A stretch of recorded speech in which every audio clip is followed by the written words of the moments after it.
Hello, everybody who is here. And I'm super excited to dive into what I want to share with you today because we are talking all things wealth consciousness and what that means for your business.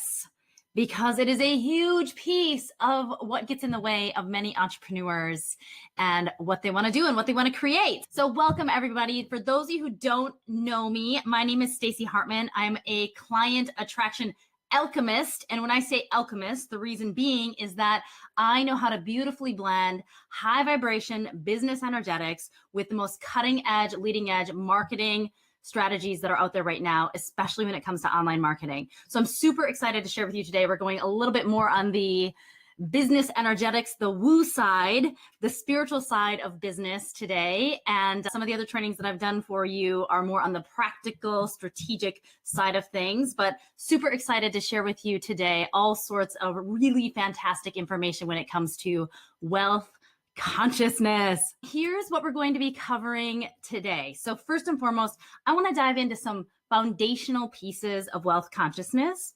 From there, we're going to talk about exactly where this is showing up in your business, where it might be stopping you, limiting you, and how to break through that. And then I'm going to wrap it all up with some very specific 5 steps, 5 things that you can do to consistently increase your own wealth of consciousness that has a massive impact on you and your business and what you're creating, as well as the clients that you're serving. And we're going to talk about those 5 ways to increase your wealth consciousness to really up level this game. And all 5 of those things can be done in less than 15 minutes a day. No joke. Totally worth it. It's going to transform your business and how you approach money and wealth and abundance when it comes to your business, and also how it sets you up to be a powerful role model for everybody else to also step into this place of abundance and wealth. So let's go ahead and dive right in. We're going to start with this foundational piece. So first and foremost, follow carefully, because I know I talk really fast because I get so excited about the stuff that I'm sharing with you guys, but here's the foundation. First and foremost, money is energy. Money is energy. Now, this isn't going to surprise you, but let's take it a step deeper because there's actually a progression of this realization that money is energy. We already know everything is energy, but here's what happens. Energy is what determines our vibration. Our vibration determines our level of consciousness, or in other words, awareness. That then determines our ability to manifest the things that we really want, and also the level of satisfaction that we're feeling in multiple areas of our life, but we're talking about money today. So when we say money is energy, is a vibration, vibration determines our consciousness and our awareness about who we are and how we're in relation with money. And that awareness is what determines the level of manifestation of the money, the wealth, the abundance that we're bringing into our business, and the type of clients that we're also attracting into our space and our business. So you following me there? Who's with me? Money is energy. That's all it is. It's neutral. It's not good. It's not bad. It's not right. It's not wrong. It's simply a vibration. And how we feel about it, our level of consciousness around money, determines the level at which it's actually vibrating. And when our consciousness is high around money, when our wealth consciousness is high, that means that our money is vibrating very quickly. And that also means that it comes to us very quickly. When our vibration around money and wealth is low, when we have a lot of limiting beliefs and challenges, and we want to avoid it, and we don't want to talk about it, and we think it's gross, and we think it's evil, or whatever programming we have around money, if it's in a low vibration, that means that money starts to move to us very slowly, like it's going through mud. Okay, so this is why this wealth consciousness piece is so important, because without it, we aren't able to really step into the wealth and the abundance and be a role model for that for everybody else in the world at the same time until we shift our vibration around it. So let's talk about how to start shifting this consciousness around money and around wealth. So first of all, the most powerful way for us to realize exactly where our vibration is around this is to actually look at our relationship with money. So how we actually build awareness around anything is how we are in relation to it. So when we learn more about ourselves, we're learning more about ourselves because we're seeing how we are in relation to other people and in other relationships. Money is no different. So I want you to think for a second, when you think about money and you imagine for a minute that money is actually a relationship. It's actually no different than being in a relationship with another person. So now my question for you is, if you are in a relationship and money is, say, a person, just play with me here, go into your imagination. If money is a person and you're in relationship with it, is money your friend or your foe? Let's just take this a step further. If this is your friend, if money is your friend, how do you interact with it? Because if it's our foe at times, if it's our enemy at times, we have a tendency to control it. We may judge it. We may get mad at it for not being a more active participant in the relationship. We may have high expectations for it. We may hide it. We may hoard it by saving it from a place of fear, right? Hold on to it because we're afraid that if I let go of it, I'm going to lose it forever. We may be needy with it. We may avoid it. We may not pay any attention to it. Maybe we don't keep track of our money and we just let it do its thing. Maybe we tell it it's bad. Maybe we shun it. So this is all examples of when you think about how you're relating with money and wealth, that it's maybe we're not the greatest friend to our money all the time. And then when we are a friend with our money, we nurture it, we care for it, we love it, we pay attention to it, we receive it, we expand it, we give it out generously because we're not afraid it's going to leave us and never come back. We are playful with it. We play with our money. We pay attention to it. So those are some of the ways that we are friends with our money. So as you think about every interaction you have with money, when you're paying bills, when you're signing new clients, when you're buying groceries, when you're shopping anywhere, are you going straight to the bargain rack to find out what the biggest deal, like the best deal is? Or are you going for something else? How is your money organized in your wallet? If money were truly a person, every single aspect and every single way that we relate to it determines a little bit about our vibration around money and wealth. So that's the foundational stuff. We're in relationship with money. Sometimes we treat it nice, sometimes we don't. And also the realization that money is energy and how we relate to it determines the energetic vibration that we're putting out there around money.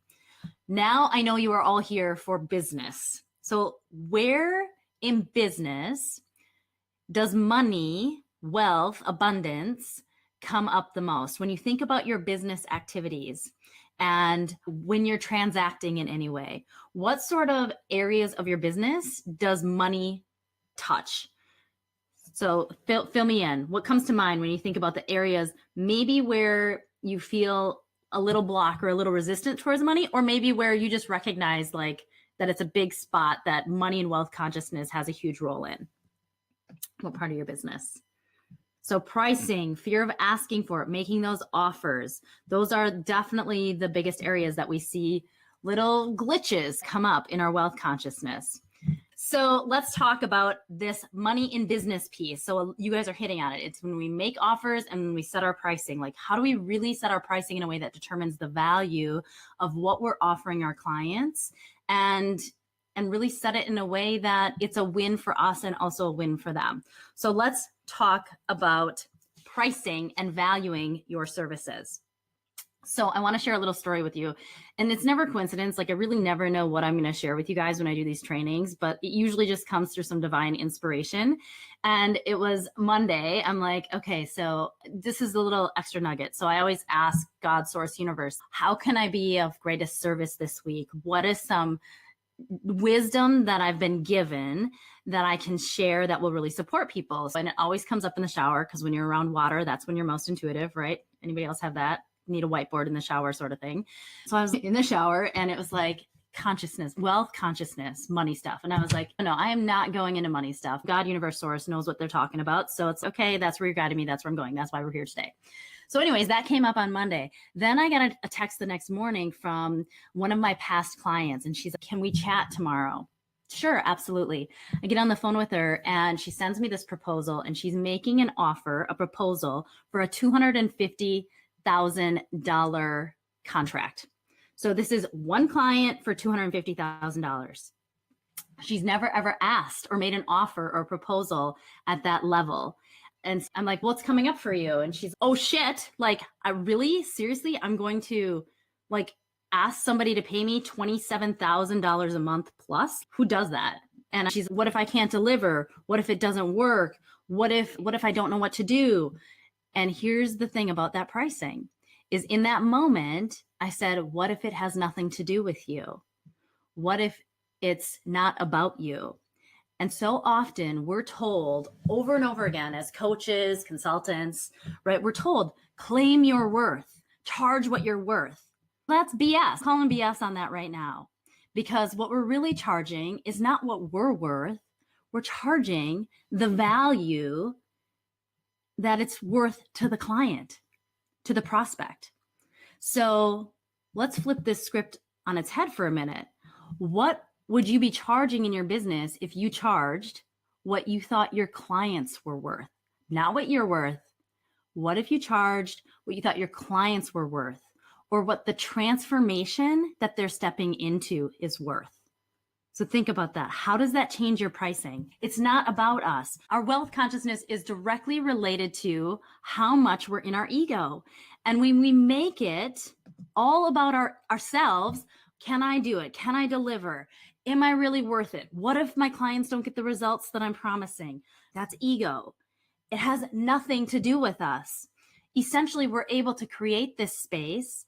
We're able to create the shoes that we know our clients can step into.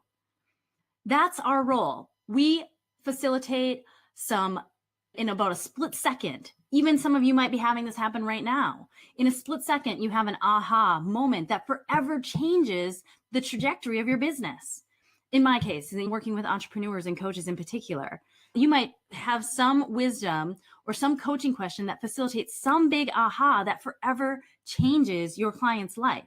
You can't put a price on it, and you can't predict the future because you don't have a crystal ball, right? So here's the thing. When we get ourselves out of the way and we create the space for our clients to step into it because we know what they're capable of, we can see the power of their transformation, we can see what they're really capable of that they can't see. We establish our pricing in a way that sets them up to fill the shoes and the anticipation of what we know is possible for them. So that is the pricing piece. It's not about you. What's the transformation worth to them? What are they worth? Whatever niche you're in, the value that you're delivering is exactly what they're investing in. Nobody is ever hiring you. Nobody is ever hiring you. More like you just made a huge investment in yourself. You made a huge investment in your dream, in your desire, in what you really want. You just put a stake in the ground. It's all about them. They're not giving us money. They're investing in themselves. And we're able to be the conduit to facilitating that transformation. So that is the pricing piece. So let's talk about then, okay, that's great, because a lot of you, I'm guessing, said when I said, how much would you charge if you charged what your client was worth? A lot of you are probably like, it's priceless. They are unlimited. Their worth is priceless. We can see that for our clients, but sometimes our wealth consciousness causes challenges for us to see that for ourselves. I told you I would share with you how to find your pricing sweet spot, because now all of a sudden we've just made the tangible intangible by saying we're going to charge what our clients are worth, which is really priceless.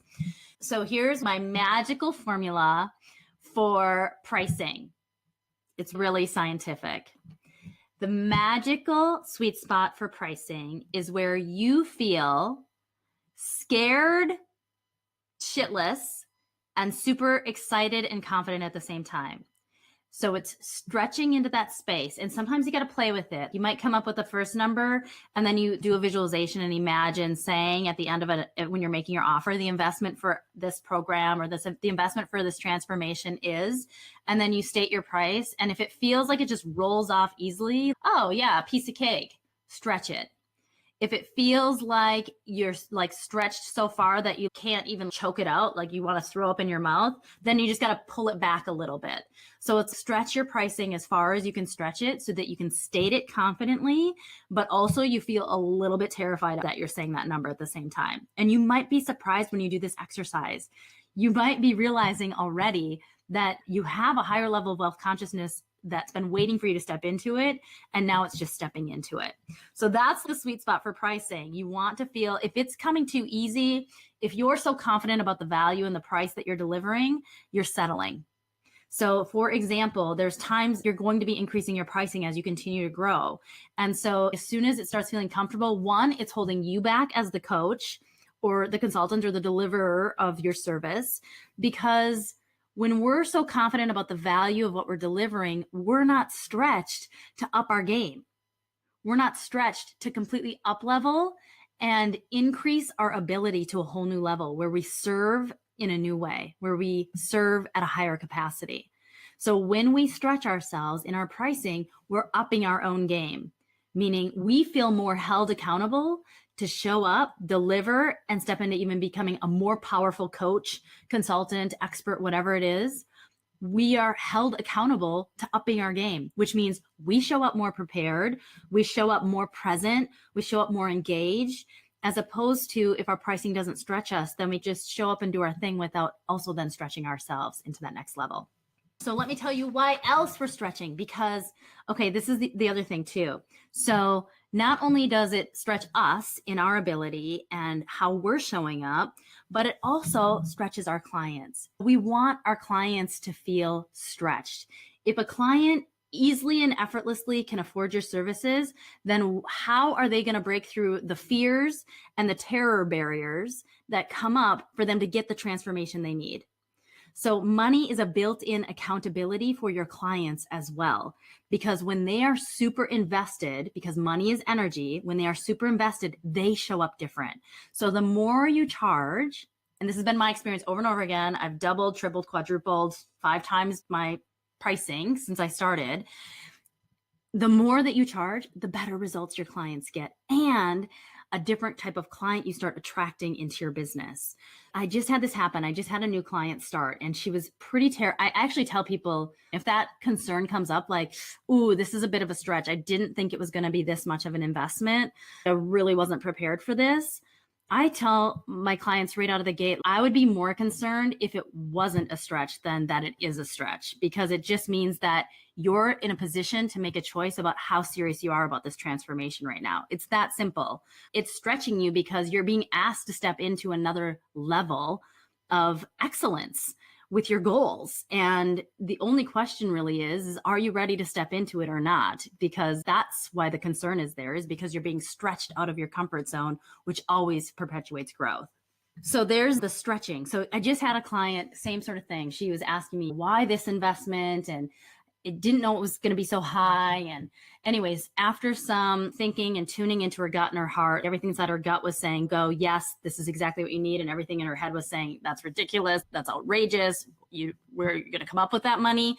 And in following her heart and her gut, the second session, which was just this week, she said, I get it. I finally get why your rates are so high, because I've hired coaches before, and when they weren't that high, I showed up like half-ass. And now the way I'm showing up for these sessions, and she is stretching so fast, like terrified to do video, terrified to do that, done. Just boom, I feel afraid, and I'm doing it anyway, because again, the accountability piece is there. So good stuff. The money coming in is not for us, it's for them, and it's for the partnership. And this is not, I just want to be clear, this is not lip service. Those of you that are familiar with energy and the 7 levels of energy, it's not level 3 manipulation, like I'm doing this for you, but really I have my own interests in mind. It's like genuinely no ifs, ands, or buts in the core of your being, setting your pricing at a premium level because you do believe in people at that level. You want to inspire them to stretch beyond their fears. So there's a little nuance there, right? Because if you're setting your pricing at that level, again, with our own interests mostly in mind, then it backfires. Then we're still going to get objections, and it's just still not going to come up in the same way. So let me just share another really quick story with you, because I actually did this. I believed this for a long time and really implemented it in my practice for a long time. But I brought it out into, I hired a personal trainer. So I already knew that having a gym membership, that level of investment, it was like, oh, if I didn't get to the gym, so I lost $40 a month, like big deal. I rationalized, oh, it's my donation to the YMCA. So that wasn't enough to actually get me exercising at any rate. So I'm like, okay, I need to up this a little bit. So I'm going to hire a personal trainer, and they're actually going to come to my home. So I'm held accountable. And I thought, I have it all covered. They got the trainer. They're coming to my home. I can't escape. Boom. This is happening. She's coming 2 times a week. She was charging like $30 a session. It was like, okay, it's a little bit more investment too. We started getting into it, and I realized I was totally not giving it my all. I was doing everything she told me to do, but not really doing it. Maybe she wanted me to do a certain number of reps, but I knew inside I could still do more, but I pretended and manipulated her to think, oh, I'm done. So in knowing the power of this concept when it comes to accountability for our clients and helping them break through the settling and the settling for good when it can be great, I actually went out on a limb and I asked her to double her rates. Because for me, and it's not because money motivates me, it's just that I wanted some extra built-in accountability. I didn't want to cheat myself. So she doubled her rates, and you better believe then it was like now every minute that I was spending with her was like $2, $3 minute. And I gave it my all, and my body transformed much more quickly than it ever would have had she not doubled her rates. And then also at the same time, it was her stepping into a new level of wealth consciousness. It was like this beautiful win. I got better results. She up-leveled her entire personal training business, and it was awesome. It made perfect sense. So that's that. It had to feel like a stretch or I wasn't going to show up fully. And the same is true for many of our clients. No matter what we say, without being uncomfortable, we just don't usually stretch. Okay. So increasing your rates, there might be some beliefs that as you increase your rates, you're going to get more objections or that more people are going to say no. This is totally counterintuitive, but the truth is, again, as you increase your rates, one, you actually eliminate more objections because those that say, and I'll talk about this in a minute, but those that say yes are truly ready for the transformation, which also then means that your clients get better results. So if you're not ready to increase your rates and up level the value that you're offering people, I hope you are now. If you weren't for this call, I hope you are now. So let's talk about sales and objections. How many of you in your offers are hearing that objection over and over again, like that it's too expensive or that the investment is too great or that you need to wait, to make the investment or whatever it may be? So yeah, this is normal, right? This is probably the biggest objection that most people hear when it comes to sales. So let's talk about what the real objection is. Because it is not money. Ultimately, they're not even going to be exploring coaching with you unless like they at least are able to put food on the table, like they have all their basic needs met. So when I say if somebody's, I can't put food on my table and a roof over my head, and well, like then yes, that's actually an external block. Money is the challenge. But the reality is that anybody who's actually coming to you for coaching or for your service in some way, shape, or form, they're very resourceful, and if their car were to break down and they needed a new transmission and they'd be without transportation, unless you live in a really big city and you take the subway, and they'd be without transportation, they would and the bill was, or let's even use like that their kid was sick and that they had like a $10,000 deductible. The majority of people would find a way. They would find the money and they would still have all of their basic needs met. So that's what I'm saying. Money is not the real objection. Is there fear about it? Heck yes. Is there a ton of fear about it? Yes. But money is not the objection. Money is the excuse that's covering up the real objection. So the real objection is that they don't have the confidence or the belief or the trust in themselves to get the transformation that they're seeking based on all of their past experience, based on their inner critic, based on assumptions from things not working in the past, based on the stories they're telling themselves about how they've tried everything and it still hasn't worked, based on inner blocks that are coming up for them. So that's the real objection. When people get so terrified of whatever the amount is, It's more about their confidence and their trust in their self to really get the transformation that they're looking for. So the reality is that if they truly believed in themselves, if they truly believed in their ability, in their capability to get the result that they really want, the investment would be a no-brainer. Because you can't put a price on, and we can get all philosophical here, but you can't put a price on, if your niche is in relationships, having a soul-filling love relationship with the partner of your life. If you had to choose between the $5,000 or the $10,000 that you're parting with or that, 99% of people would choose the soul-fulfilling relationship over the $10,000 or the 20, whatever it is. Most people, if they were given the choice, they would choose that, the result, the transformation. If they were able to choose leaving the career that's sucking them dry or having $5,000 in the bank, most people would choose leaving the career that's sucking them dry to live a life that is more exciting and brings more happiness and fulfillment and purpose. If they were choosing between growing a business, that ROI is even a little bit easier to measure because it's actually can be money for money, over not having a business and not fulfilling their purpose and their calling, they would choose, right? People are going to choose all of the transformations that they want over the money that's in the bank or the money that's in an IRA or the money that's whatever it is all day long. So that's why when it comes to the truest of true objections, it's the belief underneath it that it's just not in the cards for them, that no matter what they do, it probably isn't going to happen. And so at that point, those objections really boil down to, for us, sometimes that means it's not really an objection, right? So sometimes that means we're not even talking about the money. We're peeling it back even further about what it's really about and what would be different if they believed that this really could happen for them. Then what choice would they make? So it's like also realizing that sometimes it means fighting those gremlins and their fears for them. This is a little tricky again because the purpose of it is to be completely detached. The reality is you don't want somebody who's not ready to step into this. If you have to drag them in, you got to drag them around. And if they're not ready, it's going to be frustrating and time consuming for both you and them. And that's just not any sort of relationship, business partnership that you want to have anyways. However, and that's why you can be completely detached. We can go and fight those gremlins, those fears, and inspire what we can see for our prospects that they can't see for themselves. And if they're still not ready, that's perfectly okay. They're on their journey and we can still be totally detached, knowing that when that moment comes, that they know that they can do it and they have that belief in themselves and they have that trust and they have that knowing, then magic can happen. So it's really a precipitator to the whole relationship, because when somebody says yes to your offer, what they're really saying yes to is their own ability to make magic happen in whatever transformation that they're seeking through this partnership.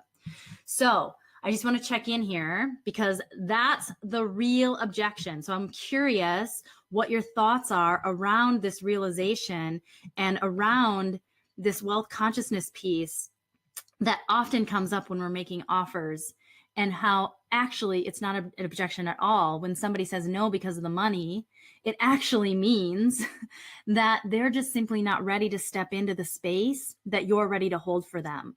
It's not personal. It doesn't mean that you should lower your pricing because everybody's saying no about that.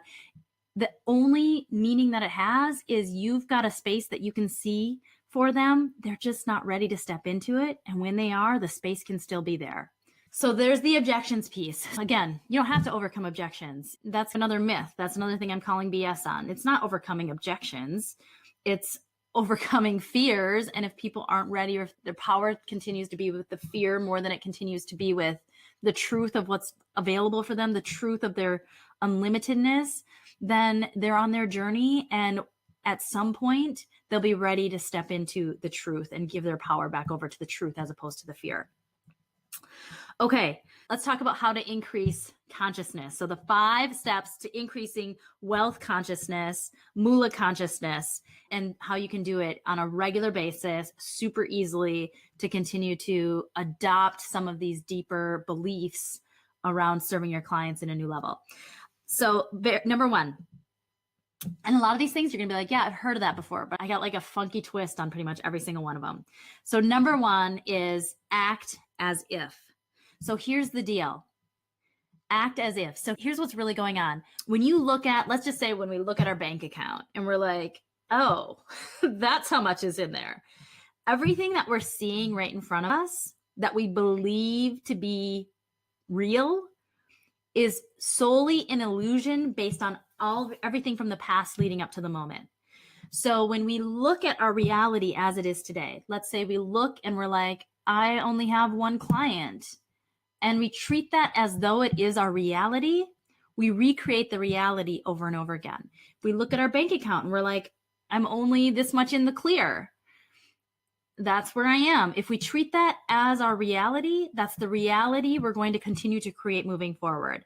So most people have this backwards. They believe that what they see is the reality, when in actuality, what we see is only the illusion of our past reality. That's not like making your head spin. So what I mean by this is what your imagination can create about what your your imagination is actually your truth, not what you're seeing with your own eyes. So the acting as if is approaching your business as if you have the clients and the revenue that you desire. And when I say acting as if, it's not convincing yourself. It's like believing it to your core that it is here, that your eyes can't see it, but the energy of it is right here, as close as your breath. And it's the knowing that it is here as close as your breath. Your eyes just can't catch up with it yet. And as soon as you believe it to that level, as soon as you believe it to your core, to that depth of your core, not convincing yourself, not trying to talk yourself into it, not like there's this, but there's this, none of that. But when you truly align with the closeness of the energy of what you're creating, it will show up and materialize. So that's the acting as if. So making choices in your business as if. Making choices when it comes to, I did this for, now I've found better tools, tech tools that aren't so outrageous, but I invest in tools based on where my business is going rather than tools based on where my business is. So what I mean by that is I invest in things that I know for, without a question of doubt, I'm growing into. So for me, those of you that are familiar with tech tools, because I'm super techie, the very first tool I invested in was Infusionsoft. I didn't have a list. I don't even know if I think I had 3 paying clients. I didn't have anything that I could use Infusionsoft for. But I knew the vision of where my business was going, and I knew that was the tool that would support my business when I was there. So I acted as if I was there. And I've done the same thing. I invest in coaches. I could invest in coaches that are a perfect fit for where my business is today, but I invest in coaches that are a perfect fit for where I know my business is going. So it's like acting as if, and then not just acting from an energetic standpoint, but actually taking the action as if. So I had the option of a free MailChimp account and a $10 Aweber account, and I had all that, and that would have made logic sense because I didn't have a bunch to manage. I didn't need a shopping cart. I didn't have online programs or any of that. Yet I knew that if I acted as if my business was where I knew it was going, my business would be where I knew it was going. Hear you loud and clear. Yes, combined with always look for people I can serve, of course. And here's the thing though, let me just add into this, Rita. We can serve a lot of people. Like, my background is in serving at-risk youth who were significantly and traumatically abused, emotionally, sexually, physically, like you name it, who had nothing. And I could serve them at a really high capacity. And I can serve one of my clients who is a personal trainer for the A-list actor, like the A-list, my pictures are falling, the A-list actor of the entire acting world. And I can serve her and how she's serving him at the highest capacity. So it's we can serve, we can always serve, but who do you want to serve that makes your heart sing? And who do you want to serve that jazzes you and brings you joy and excitement? Because the service is always there. It's just, who do you want to serve that can facilitate massive results and transformations and quantum leaps in what they're doing by sharing your gifts and your resources and your talents, and choosing that as the area. And how do we align with that? By acting as if we already are there. Okay, number 2, gratitude, which is not going to be anything new that you haven't heard of before, but there's places that it's easy for us to express gratitude. Like when we see beautiful things in nature and we're just like, we can feel ourselves overcome with gratitude. Or when we see things in the people closest to us, we can be overcome with gratitude. Or when we get new clients, we can be overcome with gratitude. What I'm talking about with gratitude and increasing wealth consciousness is going into the place where it's the hardest to express gratitude. To be able to express gratitude in those spaces, in those cracks, in those crevices, that's where the magic happens. So for a lot of people, it can be while paying bills and just being really conscious about, again, language, I get to and I choose to. So while paying bills, really thinking, I'm paying the electric bill, like electricity. Just sit with that for a second. What would our life be like if I didn't get to pay this bill? If I didn't choose to pay this bill? Because it is a choice. Whatever other kind of like annoying bills or whatever come up, it's sit for a second and realize the exchange of money energy and what it's actually delivering and what it's actually bringing to us, because there's so much gratitude to tap into there that a lot of times we just don't think of. It's like a task on the to-do list. Just knock it off. It's something you got to do. Feels like it might be draining your bank account on the day that you pay bills.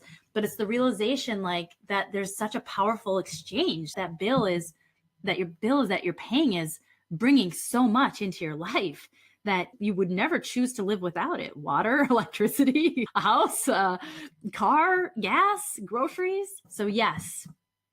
Credit cards too. Love that, Karen. Credit cards too, right? Because here's the thing, how awesome that we had access to credit, to be able to leverage credit, to be able to move forward and then be able to turn around and pay it off. How amazing that we got an advance from the universe to support us and to serve us. And then now we can be grateful for how we were able to get someplace maybe more quickly, leveraging credit. And then as we're paying it back, we didn't have to wait in some way, shape, or form. Now, this could be like going down another path, but how much, let's talk about if the money energy tied up in credit and credit cards and debt. Now let's talk about friend or foe, right? Because how much judgment do we have around that money? That money is somehow different than actual green cash in our hands. It's all energy.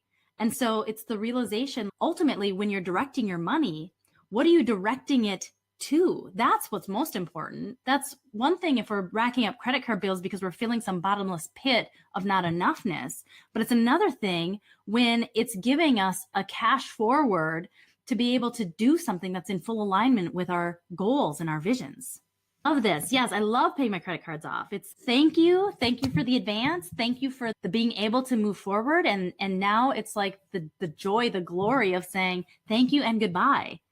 You've served your purpose and now goodbye. Yeah. Forgiveness around it. Yeah, we have so much self-judgment around debt. And you guys, seriously, without rationalizing, it's a number in a computer. It's not even real. There's not even dollars sitting somewhere in a vault for this. It's a number in cyberspace. And again, it's just knowing the intention behind all of it. Okay, yes. I love this. So long as they're used with intention, right? So long as they're used with pure intention, for sure. Okay, so number two, gratitude, especially in the places where we find it the most challenging. Okay, who here knows EFT, or who, I want to hear a yes or a no, emotional freedom technique. And okay, awesome. Jennifer's popping in her wealth comment. So again, if you want to access my favorite EFT wealth consciousness video, it's right on YouTube and it's literally less than 7 minutes long. And there have been 2 times my business has totally exploded. The first time was going from like mid 4 figures in my business to multiple 5 figures a month. And it happened within 30 days and it was consistent the whole time. And then this last time that I stepped back into this exact EFT video, literally this exact one. I just did it for a week, every single day, or maybe 2 weeks. I don't even know, but I just committed. I'm just going to do it for 2 weeks. The last time I did it was literally like 75 days ago. And because I joined this new business mastermind where it's like a big game and a revenue game at that. And my business generated it's on my board because that's the other one too, track your money, 114,000 in 75 days. So I share that because EFT was a big part of that, and this wealth consciousness piece too.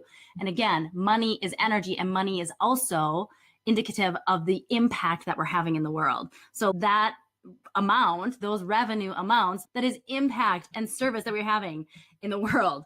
So yes, emotional freedom technique, for those of you that aren't completely aware of it, and those of you that are familiar with the 7 levels of energy, because I know there's a lot of you on here, essentially moves you into acceptance. So let's talk about money. It's acceptance about how we feel about money. So this particular video goes right into, I'm realizing that I don't have money because I am blocking it in some way, shape, or form. And so it's like acknowledging that piece of ourselves that's getting in the way, and then realizing that we can take full responsibility for the block. So it's acknowledge the block, and then we move into responsibility for the block. And as we take responsibility for the block, then we are able to replace the old belief with a new belief. So it's like really honoring and embracing the old beliefs that are blocks, and then transforming the energy, because energy can't be created or destroyed, only transformed. Then we then transform the energy into a new belief, into a more high vibration wealth consciousness belief. So you guys are gonna love this video, seriously. And the first 2 or 3 minutes, she's giving instructions on it. So then when you watch it over and over again, you can just fast forward it, and it's less than 5 minutes a day. No joke. Okay, that's number 3. Number 1, act as if. Number 2, gratitude. Number 3, EFT. Number 4, I want to share a twist with you on affirmations. So I want to ask you guys what usually happens. Okay, first of all, I'm going to call BS on affirmations again. And here's why, because I'm going to ask you, when you say an affirmation, what's the next thing that usually comes in your head? So say an affirmation like, I am filthy rich. As soon as you say it, what's like the next thing that comes in your head? The next thing that comes in your head as soon as you say an affirmation, or I am beautiful, or I am, whatever I am affirmation that you say. Yes, here it comes. That's not true. No, I'm not true. Exactly. You guys, it's like over and over again, right? As soon as we say an affirmation, our head immediately goes to this ping pong game where it's like affirmation, deny affirmation, affirmation, deny affirmation. So I got a little trick. I got a little hack that actually plays with your brain in a way that makes the affirmation stick. This is a twist on affirmations. So this is actually from Noah St. John is his name. And he actually calls them afformations with an O instead of affirmations with an I. So Noah St. John had this brilliant little hack. I think he built his entire business off of this. When we talk about $1 million ideas, this entire business is built off of this. And it's simply saying, instead of I am wealthy, asking the question, why am I so wealthy? Why am I so affluent? Why is my life so abundant? What makes me so beautiful? Why, and what is happening in your brains when you are saying why in front of your affirmation compared to the other times? What happens in your brain when you ask why? It works. I tried it. Yes, Irina, it works. Your brain starts looking for the answer. You look for supporting evidence. Exactly, Jennifer. Isn't that just like the coolest freaking affirmation hack that you've ever seen? Yes, Allison, positively. Our brain is designed to look for answers. So now, rather than questioning it and going into this ping pong game with the devil and the angel on the shoulder, now your brain starts looking for answers. But here's the best part is as I was saying them over, I was going one by one. You don't even need to find the answer because your subconscious mind is going to keep looking for the answer without you having to come up with any sort of answer. So actually it works really powerfully if you just keep asking questions without actually even looking for the answer. So your brain can subconsciously keep searching for it. This is the coolest hack ever, isn't it? So yes, Noah St. John is responsible for this amazing affirmation hack. And he literally has, I don't even know if he still does this. I found him a few years ago, but little audio tracks where like they just say things over and over again. And it is super, super cool. So that is number 4, a twist on affirmations. Now, rather than saying I am, we actually ask the question so our brain finds the solution and makes it believable instead of questioning it. Okay. The 5th thing is absorb new stuff that supports strong wealth consciousness by reading books that really support it or learning things like being here. Kudos to all of you increasing your wealth consciousness this afternoon. This is the 5th thing that will really support you in breaking through your wealth consciousness. I have my favorite book on wealth consciousness. Truly, it's a super fast read. It's 130 pages and I read it over and over again. I haven't read it for a while. I actually want to go back to it because it came up today in another client session where I'm like, this is the book. And it's a super easy, quick read. Okay. Those are the 5 ways to increase your wealth consciousness. So here's the recap of everything we covered. I have my whole page of notes here. We talked about the foundation of wealth consciousness, that money is energy and energy vibrates, and that the vibration we have around money and wealth is the vibration that determines what we're manifesting into our lives. We talked about how a relationship with money determines that vibration and how that gives us clues about our vibration and what we're attracting in our life. Then we talked about how wealth consciousness shows up in business, specifically around creating your offers and the pricing for your offers, and how to shift your pricing around your offers to focus on everything that's in it for them and about them, and pull ourselves and our ego out of the equation about what if I can't do this, and what if it doesn't work, and what if I'm a terrible coach, and what all of that is about us and has nothing to do with the transformation that the client is seeking. So we talked about how to do that. We talked about how to find your pricing sweet spot, to stretch into it, to hold yourself and your clients to a whole nother level of accountability, to up-level the magic that can happen in that partnership. We talked about sales and objections and what an objection really is about, because it's not about the money. We talked about the 5 ways to increase your wealth consciousness in less than 15 minutes a day. 5 minutes of EFT, expressing gratitude in the little cracks, crevices when you're paying bills. The biggest one, acting as if and making choices as if your business and your life is where it's going, and the realization that everything that you're seeing with your eyes is an illusion and everything in your imagination is the truth. That's a big one. Reading and learning and making that little tweak in your affirmations. We covered a ton of ground today. Super just honored and humbled to have the opportunity to share this topic with you that I am so passionate about. So with that, I'm going to shut this down for today. Go forth, tap into your higher vibration wealth consciousness, stretch into stronger pricing, be even more confident when you're making those offers, knowing that you're creating the space for those clients to step into it, and you are going to be off to the races for more abundance, more wealth, more connection, more impact, more amazing results for your clients with just a few little tweaks in your mindset in less than 15 minutes a day. All right, that's it. Bye, guys.